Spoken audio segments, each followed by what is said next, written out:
Nessa série de entrevistas que a Band News FM tem levado ao ar nesse mês da mulher, uma das abordagens que a gente sempre tem encontrado é como os adolescentes, como os meninos têm lidado com essa violência de gênero, né? Como é que especialmente os homens têm encontrado às vezes um reforço dentro da sua própria comunidade para praticar algum tipo de violência e crimes nesse sentido.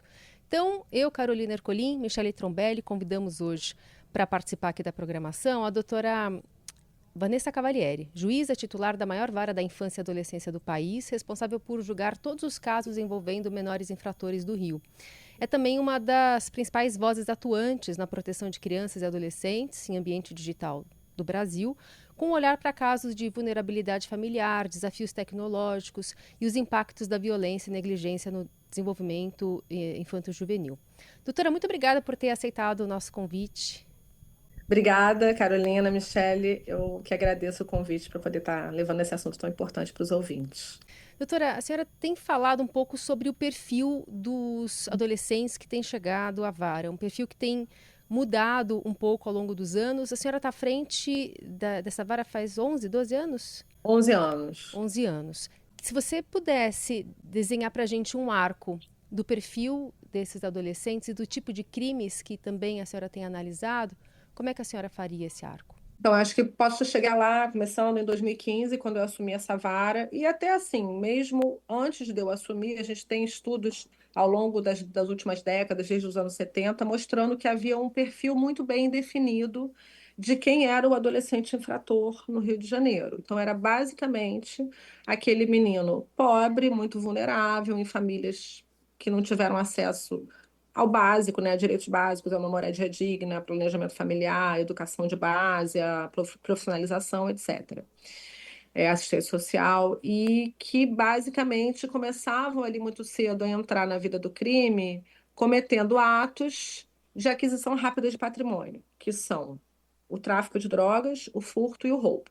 Então, assim, para um adolescente de 14, 15 anos, vender uma carga de drogas na boca de fumo, ou furtar um celular, ou roubar um cordão de ouro, para ele tudo significa a mesma coisa. Significa que rapidamente eu vou ter R$ 200 na minha mão.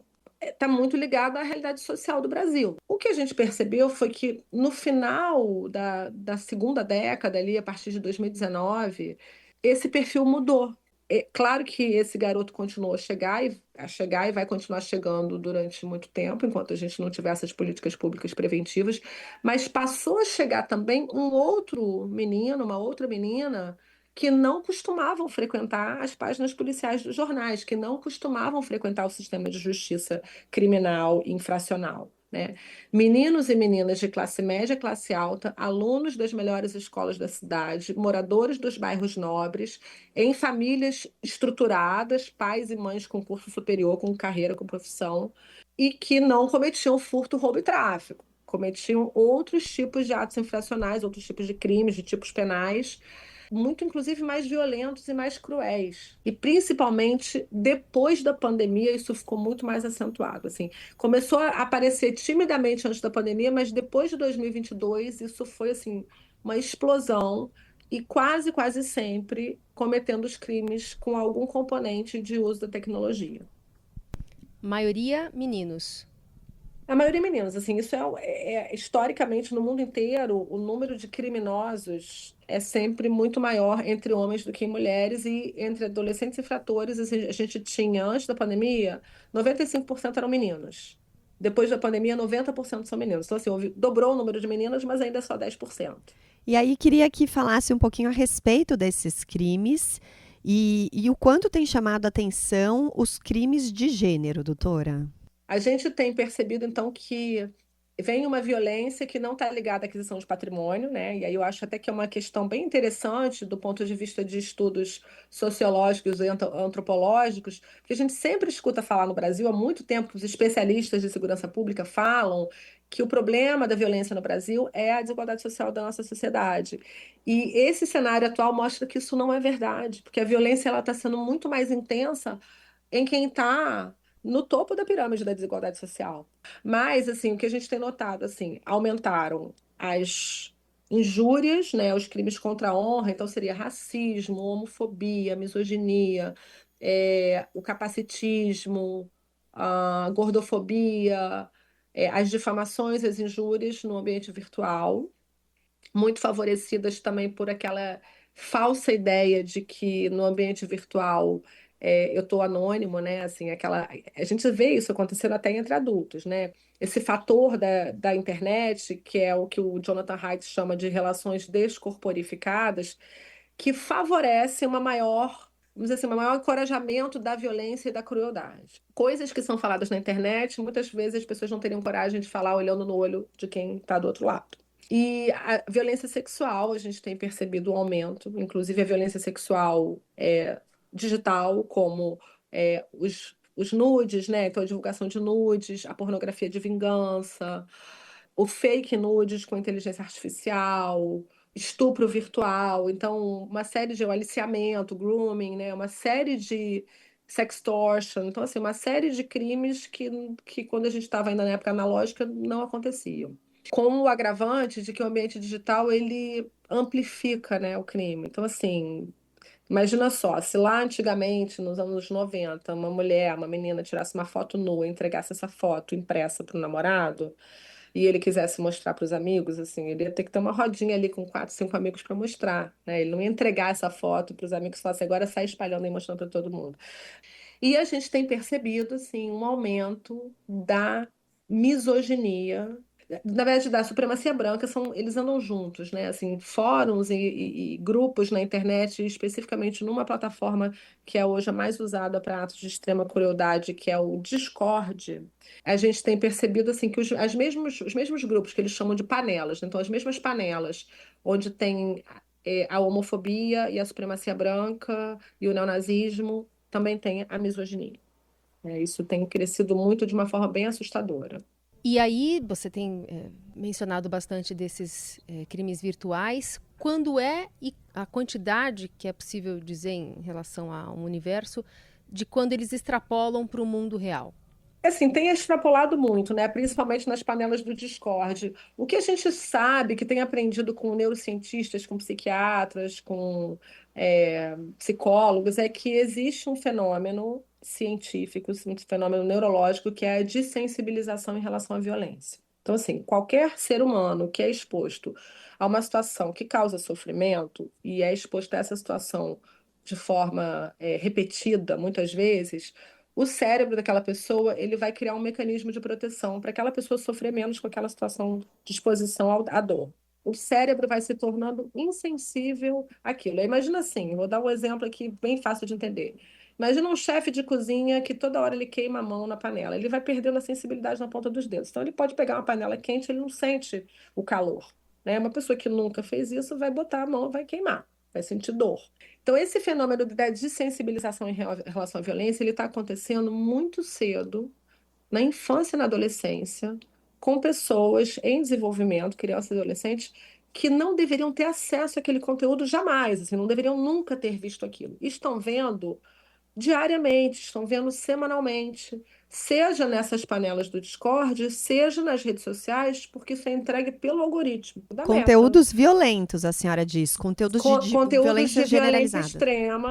de violência extrema que desensibilizam. E isso acontece tanto em relação, por exemplo, crueldade com animais, cenas de pessoas assim sangrando, se machucadas, assim, tem páginas aqui que obviamente eu não vou falar o nome porque eu não quero divulgar isso, assim, que eles entram só para ver assim, atrocidade, tipo assim, pessoa sendo arrastada por um carro, acidente de trânsito com a pessoa toda fratura exposta, pessoas que pisam em minas terrestres e explode o corpo, assim, eles assistem a isso. Então, essa crueldade, né, que eles chamam de gore, né, que na internet está chamado de gore, que seria essa violência gráfica extrema. E também uma outra violência que também está desensibilizando e que tem relação com a violência de gênero e com a violência sexual, que é a pornografia industrial. Então, também está acontecendo isso. O que está acontecendo? As pesquisas mostram, os estudos que têm sido feitos na área, que geralmente o primeiro contato com a pornografia, essa industrial, profissional, é em torno dos 9 anos de idade. As crianças têm contato com a pornografia sem procurar pornografia, fazendo buscas, às vezes até sobre alguma coisa de educação sexual, elas rapidamente são direcionadas com 1 ou 2 cliques para um site de pornografia, que tem um problema que a gente espera que seja resolvido com a entrada em vigor nas próximas semanas do ECA Digital, que é a falta de verificação da idade. Então, assim, um menino lá de 9, 10 anos está pesquisando alguma coisa porque ele tem que fazer um trabalho sobre o sistema reprodutivo para a escola.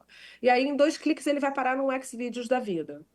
E aí ele abre, e aí a primeira janela que aparece é: isso aqui é só para maiores de 18 anos. Você tem mais de 18 anos? Se ele clicar que tem, ele vai ter acesso a tudo.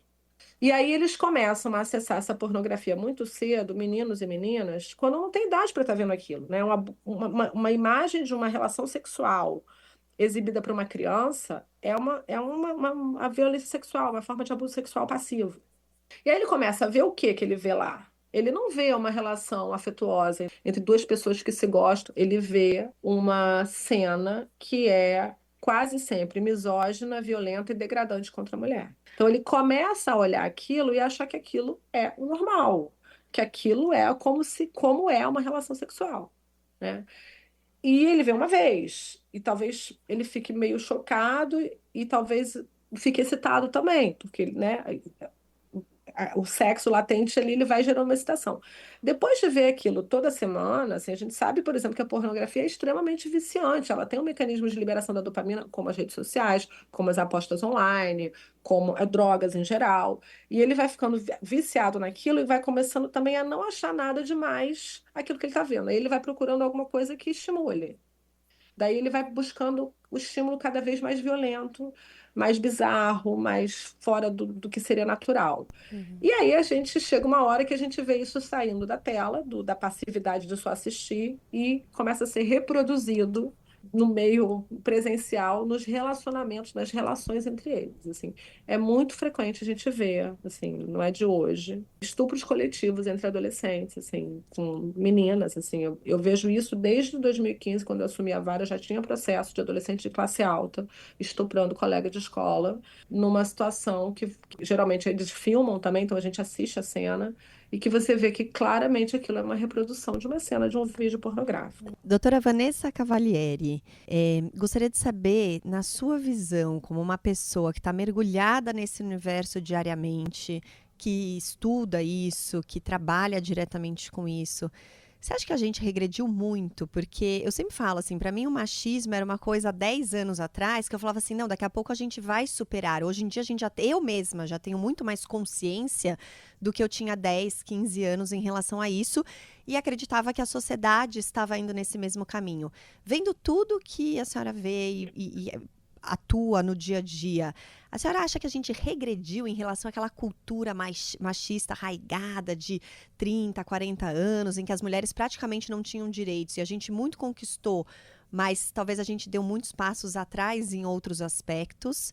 E como mulher e como mãe de meninas, como você lida com isso? Como você acha que a sociedade pode enfrentar melhor essa questão?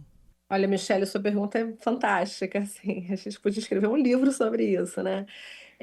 Eu acho que sim e não, tá? Vou te explicar, assim, minha filha mais velha tem 18 anos, então quando eu engravidei dela, 19 anos atrás, né, quase 2 décadas, eu imaginava que as minhas filhas iam crescer num mundo diferente do que eu cresci. Os amigos dela iam ser meninos do século XXI, criados pelas mulheres, né, pelas mães, que são as mulheres que se emanciparam, feministas, que têm profissão, que se divorciaram, que vivem uma sexualidade mais livre, né? Que já é, é, é, aproveitaram os benefícios dessa luta de outras gerações de mulheres que conquistaram esse espaço ao sol. Isso, infelizmente, se mostrou um erro, né? Um equívoco. Na verdade, a gente sabe hoje, tem uma pesquisa de uma universidade inglesa que mostra que hoje a geração de homens mais misógina e machista são os adolescentes. Mais do que os homens adultos, mais do que os homens idosos. Então, essa nova geração de homens é a mais machista e misógina de todas que existem hoje convivendo em sociedade. Então, nesse ponto, eu concordo com você. A gente regrediu, a gente piorou. Por outro lado, eu vejo as meninas da nova geração muito mais conscientes do que é machismo, do que é misoginia, do que é violência de gênero, e muito mais posicionadas contra essa grande armadilha do patriarcado. a gente precisa, quando a gente fala de violência de gênero, a gente precisa olhar para os meninos, porque a violência de gênero, ela é sistêmica, e ela é sistêmica porque ela faz parte de um sistema, e o nome desse sistema é patriarcado. Mas eu vejo essa nova geração de mulheres se levantando contra isso, prontinhas para assumir esse futuro que é feminino, né? The future is female. Só que o futuro feminino não é o futuro daqui a 15 anos, o futuro é amanhã. Assim, ele está chegando, ele está batendo na porta.